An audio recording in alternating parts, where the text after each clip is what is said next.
পাকিস্তানের সাবেক প্রধানমন্ত্রী ইমরান খানের সঙ্গে তালেবানদের সুসম্পর্ক ছিল, এমনকি তাকে আখ্যায়িত করা হয় মিস্টার তালেবান নামে।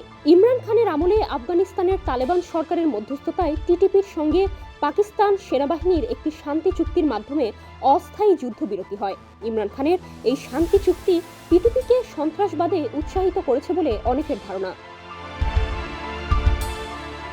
তবে সম্প্রতি জাতিসংঘ নিরাপত্তা পরিষদে জাফর এক্সপ্রেসে নিষিদ্ধ ঘোষিত বেলুচিস্তান লিবারেশন আর্মির সন্ত্রাসী হামলার বিষয়টি আনুষ্ঠানিকভাবে উত্থাপন করেছে পাকিস্তান।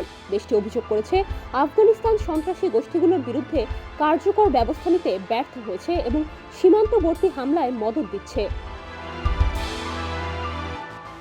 দ্য নিউজ ইন্টারন্যাশনাল সূত্রে জানা গেছে, এমন আবহে পাকিস্তান তেহরিক এ ইনসাফের প্রতিষ্ঠাতা চেয়ারম্যান ইমরান খানের বোন আলিমা খান মঙ্গলবার সাংবাদিকদের জানান, তার ভাই বলেছেন, আফগানিস্তান আমাদের শত্রু নয়, কেন তাদের শত্রু বানানোর চেষ্টা করা হচ্ছে। তিনি আরো বলেন, কেন মুসলিম ভাইদের সঙ্গে যুদ্ধ করতে চাইছেন। এই মন্তব্যগুলো ইমরান খান তাকে ব্যক্তিগতভাবে বলেছেন যখন তিনি আদিয়ালা জেলে তার ভাইয়ের সঙ্গে দেখা করেন। আলিমা জানান, পিটিআই প্রতিষ্ঠাতা বলেছেন তার দল শুধুমাত্র তার অনুমতি নিয়ে জাতীয় নিরাপত্তা কমিটির সভায় যাবে। এক প্রশ্নের উত্তরে তিনি উল্লেখ করেন, ইমরান বলেন, গ্রাফ দেখুন, 2021 সালের মধ্যে সন্ত্রাসবাদ কমেছিল, কিন্তু 2022 সালে তা আবার বৃদ্ধি পেতে শুরু করেছে।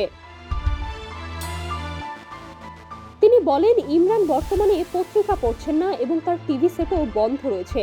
আলিমা খান আরও জানান, গত 6 মাসে ইমরান শুধুমাত্র 4 বার তার সন্তানদের সঙ্গে ফোনে কথা বলেছেন।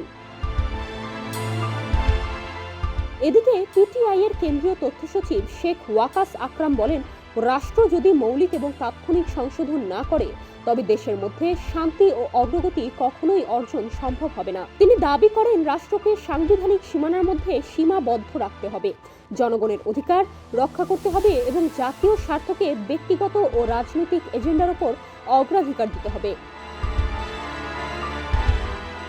ডেস্ক রিপোর্ট, সমকাল।